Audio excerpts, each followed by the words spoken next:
విజయవాడలో స్వదేశీ 4G network ను సీఎం చంద్రబాబు ప్రారంభిస్తున్నారు. లైవ్ చూద్దాం.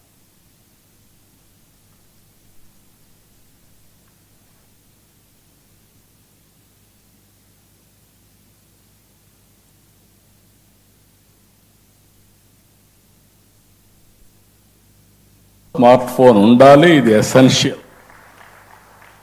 ఇల్లు ఎట్లయితే అవసరమో సాఫ్ట్ ఏదైతే ఈ యొక్క స్మార్ట్ ఫోన్ కూడా అదే మరికి అవసరం అని చెప్పి కూడా నేను మీకు తెలియజేస్తున్నా. నేను రాబోయే రోజుల్లో ప్రూవ్ చేస్తా. స్మార్ట్ ఫోన్ వల్ల వాళ్ళ ఆర్థిక పరిస్థితులు, జీవన ప్రమాణాలు, ఈజ్ ఆఫ్ లివింగ్ ఏ విధంగా పెరిగిందో డెమాన్స్ట్రేటివ్గా ఆంధ్రప్రదేశ్లో చేసి చూపిస్తామని చెప్పి కూడా మీ అందరికీ విజ్ఞప్తి చేస్తున్నాను. ఈరోజు ఇక్కడికి వచ్చినప్పుడు ఈ కారణమైనటువంటి మన వాళ్ళందరినీ కూడా మనం అభినందించాల్సిన అవసరం ఉంది. బిఎస్ఎన్ఎల్ 4G స్టాక్ కోసం ఒక నమ్మకంతో స్టార్ట్ చేశారు.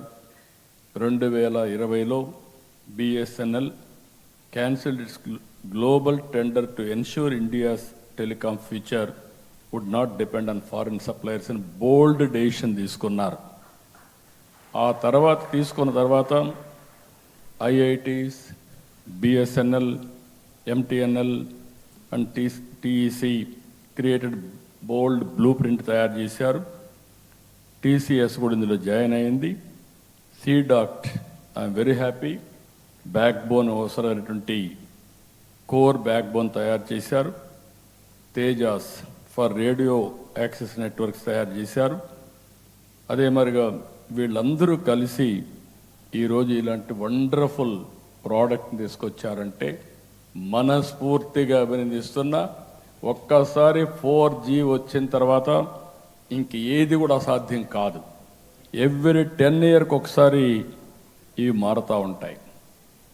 2010 4G, 2020 5G, 2030 6G, ఇంకా 7, 8 ఏది కావాలన్నా మన వాళ్ళు సుజావుగా తయారు చేసే పరిస్థితి వస్తుంది. ప్రపంచానికే మనం టెక్నాలజీ అందించే రోజు వచ్చిందని చెప్పి కూడా నేను మీ అందరికీ తెలియజేసుకుంటున్నా. బిగినింగ్లో కొంచెం కష్టం అవుతుంది. Early trials failed at just 10,000 subscribers.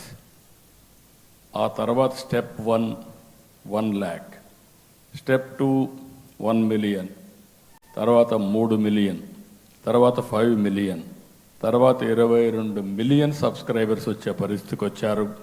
ఇది ఎక్స్ట్రాడినరీ పర్ఫార్మెన్స్. దీనికి కారకులైనటువంటి టెలికాం మంత్రిని పెమ్మసాని చంద్రశేఖర్ని, అదే మరి సింధియాని, అదే మరి బిఎస్ఎన్ఎల్ ఫ్యామిలీ మెంబర్స్ అందరినీ మనస్ఫూర్తిగా అభినందిస్తున్నా. Wonderful work you have done. ఇంకొక పక్కన ఒకసారి ఆలోచిస్తే ఈరోజు మనం అందరం ఒకటి గుర్తుపెట్టుకోవాల్సిన అవసరం ఉంది. Why this 4G so important? నేను ముందే చెప్పాను, ఎవ్రీ 10 yearsకి ఇది అవుతా ఉంది. ఈరోజు వాట్సాప్ ఇచ్చాం. వాట్సాప్ వచ్చిందంటే దానికి కావాల్సింది ఈ 4G లాంటి టెక్నాలజీస్ కావాలి. అప్పుడే ఇది స్టెబిలైజ్ అవుతుంది, మనం అనుకున్నట్టు ఇవ్వగలుగుతాం. నాకు బాగా జ్ఞాపకం, నేను ఈ టెక్నాలజీ వచ్చినప్పుడు, డీరెగ్యులేషన్ వచ్చినప్పుడు ఇండియాలో నేనైతే లూసెంట్ టెక్నాలజీకి పోయి బ్యాండ్ విత్ స్టడీ చేసి వచ్చాను. అప్పట్లో బిఎస్ఎన్ఎల్ కొంతమంది ఉంటారు, చాలామంది రిటైర్ అయిపోయి ఉంటారు, 30 ఏళ్ళు అయింది కాబట్టి కొంతమంది ఉంటారు. మీరు ఆ రోజు చూస్తే బిఎస్ఎన్ఎల్ కాపర్ వైర్ వాడేవాళ్ళం. కాపర్ వైర్ కట్ చేసుకొని మెల్ట్ చేసుకునేవాళ్ళు కొంతమంది. అలాంటి విషయాలు కూడా మనం చూసాం. అప్పుడు నేను ఫైబర్ చూసి వచ్చి ఇండియాలో ఏ కంపెనీలు తయారు చేయగలుగుతాను ఎదిగితే నాకు గుర్తొచ్చింది రతన్ టాటాను గెలిచాను. అదే సమయంలో రిలయన్స్ అంబానీని, ధీరుభాయ్ అంబానీని గెలిచాను. ధీరుభాయ్ అంబానీ అన్నాడు, నువ్వు చెప్పేది చాలా బాగుంది వినడానికి, కానీ ఇంతవరకు నేను రిఫైనరీ చేస్తున్నా, రిఫైనరీకి టెక్నాలజీకి చాలా వేరియేషన్ ఉంది. మంచి ఆలోచన. ఒక 4 రోజులు టైం ఇమ్మన్నాడు. ఆయన అందరితో బ్రెయిన్ స్టార్మింగ్ చేసి, నేను దావోసుకు తిరిగి వస్తే నాకు ఫోన్ చేసి, మీరు చెప్పింది వండర్ఫుల్ ఐడియా, $5 బిలియన్ పెట్టడానికి సిద్ధంగా ఉన్నానని ముందుకొచ్చి రిలయన్స్ ఇన్ఫోకామ్ స్టార్ట్ అయింది. 20,000 ఫోన్ అప్పట్లో 2,000కు వచ్చింది. ఆ తర్వాత మీరు గుర్తుపెట్టుకోవాలి, ఈరోజు బిఎస్ఎన్ఎల్ సర్వైవ్ అయిందంటే దానికి కారణం మీరు ఎప్పటికప్పుడు అప్గ్రేడ్ చేసుకుంటున్నారు టెక్నాలజీ. రిలయన్స్ ఇన్ఫోకామ్ చేయలేకపోయారు.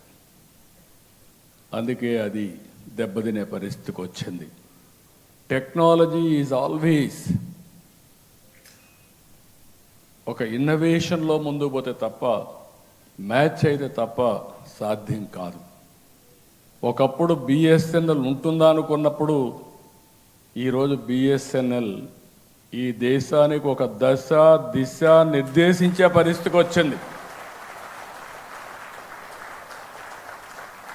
ఇప్పుడే మినిస్టర్ గారు చెప్పినట్టు ఆయన అభినందిస్తున్నా. మన ప్రధానమంత్రి గారి యొక్క విజన్, ప్రైవేటు వ్యక్తులు కొంతవరకు లాభాలు చూసుకుంటారు. అలాంటప్పుడు ప్రైవేటు కంపెనీస్కి పోటీ ఇచ్చే విధంగా పబ్లిక్ లిమిటెడ్ కంపెనీస్ ఉండాలి. వీళ్ళు ప్రజల మేలు చూస్తారనే ఉద్దేశంతో బిఎస్ఎన్ఎల్కి అడిషనల్గా గ్రాంట్ ఇచ్చి, ఎవరు పోన్ ఏరియాకు మిమ్మల్ని పంపించి ప్రజలకు మెరుగైన సేవలు అందించి బిఎస్ఎన్ఎల్ శభాష్ అనే పేరు తీసుకొచ్చారంటే అది విజన్ అని చెప్పి కూడా నేను మీకు తెలియజేస్తున్నా. ఈరోజు ఇవన్నీ ఒక పక్క అయితే, గవర్నమెంట్ ఆఫ్ ఇండియా టెక్నాలజీలో చాలా ఫాస్ట్గా ముందుకు పోతున్నారు.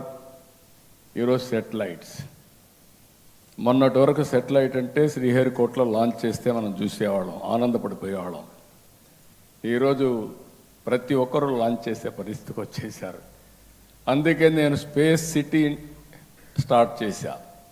స్పేస్ సిటీలో టెక్నాలజీస్ అన్ని ప్రమోట్ చేస్తాం. ఇంకొక పక్కన మీరు చూస్తే టెలికాం, ఈ మ్యానుఫ్యాక్చరింగ్ పెద్ద ఎత్తున పోవాల్సిన అవసరం ఉంది. ఆంధ్రప్రదేశ్ లీడ్ తీసుకుంటున్నాం. ఎలక్ట్రానిక్ సిటీస్ క్రియేట్ చేస్తున్నాం. Drones order of the day. యుద్ధాలు చేయాలన్నా, సివిలియన్కి పనిచేయాలన్నా డ్రోన్స్ కావాలిగా, డ్రోన్ సిటీ కూడా క్రియేట్ చేస్తున్నాం. ఇవన్నీ మళ్ళీ డేటా వస్తే ఏం చేయాలనుకున్నప్పుడు నేను ఈరోజు మీరు చూస్తే క్వాంటమ్ కంప్యూటింగ్కి ముందుకు పోయాం. దేశంలో ప్రధానమంత్రి గారు క్వాంటమ్ మెషిన్ తీసుకొచ్చారు. ఆ క్వాంటమ్ మెషిన్లో భాగంగా మొదటి క్వాంటమ్ కంప్యూటర్ అమరావతికి జనవరిలో వస్తాం. ఈ క్వాంటమ్ మెషిన్ వల్ల ఏంటి అడ్వాంటేజ్ని మీరు చూసినప్పుడు, సేఫ్టీ సెక్యూరిటీ కావాలి. దానికి ఇప్పుడు మీరు 4G వచ్చింది, 5G తీసుకొస్తారు, 6G తీసుకొస్తారు. మీది సెక్యూర్డ్గా ఉండాలంటే క్వాంటమ్ కంప్యూటర్ కూడా అవసరం. అప్పుడే సేఫ్టీ సెక్యూరిటీ వస్తుంది. సైబర్ సెక్యూరిటీ చాలా ముఖ్యం అని చెప్పి కూడా నేను మీకు తెలియజేస్తున్నా. అది కూడా తీసుకొస్తాం. ఇది కాకుండా ఇంకొక పక్కన మీరు ఒకసారి ఆలోచిస్తే, నేను ఎప్పుడు కూడా న్యూ టెక్నాలజీస్తో ముందుకు పోతాం. ప్రధానమంత్రి గారు గ్రీన్ హైడ్రోజన్ తీసుకొస్తే, సోలార్, విండ్, ఇవన్నీ ఈరోజు గ్రీన్ హైడ్రోజన్ వాల్యూ ఒకటి పెట్టి గ్రీన్ హైడ్రోజన్, గ్రీన్ అమోనియా ఇవి కూడా మ్యానుఫ్యాక్చర్ చేసే పరిస్థితి, ప్రొడ్యూస్ చేసే పరిస్థితికి వస్తున్నాం. ఈ సందర్భంగా మళ్ళా మిమ్మల్ని అందరినీ ఒకసారి కోరుతున్నా, మనం అందరం కూడా ఇన్స్పైరింగ్ టైంలో ఉన్నాం. 30 ఏళ్లలో చేసింది రాబోయే 10 ఏళ్లలో మనం చేయబోతున్నాం. ఎందుకు ఈ మాట వాడుతున్నానంటే, technology is matured, data is wealth, AI is reality, quantum is a reality. Real time data కూడా మనం తీసుకోవడానికి IoTs వచ్చేస్తున్నాయి, వేరబుల్స్ వస్తున్నాయి, సెన్సార్స్ వస్తున్నాయి. ఒక వ్యక్తి వేరబుల్ పెట్టుకొని బీపీ, షుగరు అన్నీ కూడా రియల్ టైంలో మానిటర్ చేసే పరిస్థితికి వస్తున్నామంటే, ఇప్పుడు నేను కూడా మీరు చూస్తున్నారు రింగ్ పెట్టుకున్నా. ఈ రింగ్ ఏంటి? RR ring. నిద్ర లేస్తే నాకు తెలుస్తుంది ఎన్ని గంటలు నిద్రపోయాను, సౌండ్ స్లీప్ ఎంత వచ్చింది, స్లీప్ స్కోర్ ఎంత, అదే సమయంలో రెడీనెస్ ఎంత, అన్నీ కూడా వస్తూ ఉంటాయి. దీన్ని బట్టి ఎక్కువ నిద్రపోవాలని నిద్రపోతా, తక్కువ నిద్రపోవాలంటే లేచి బయట పోయే పరిస్థితి వస్తే రెడీనెస్కి అవసరం. Body needs sleep, rest.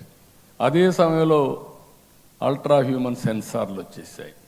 Glucose level real టైంలో చెప్తుంది, ఎంత తినాలనో అంతే తింటాం. అంటే why I'm talking all these things for you అంటే భవిష్యత్ ఈజ్ వెరీ ఇన్స్పైరింగ్.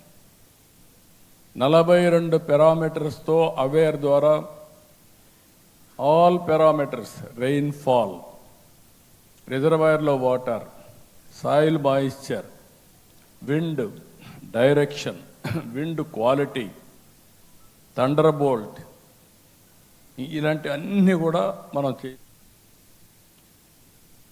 రాష్ట్రంలో 23 మంది ఐపీఎస్ అధికారులు బదిలీ అయ్యారు. ఈ మేరకు రాష్ట్ర ప్రభుత్వం ఉత్తర్వులు జారీ చేసింది. హైదరాబాద్ సిటీ పోలీస్ కమిషనర్గా వీసీ సజ్జనర్ నియామకమయ్యారు.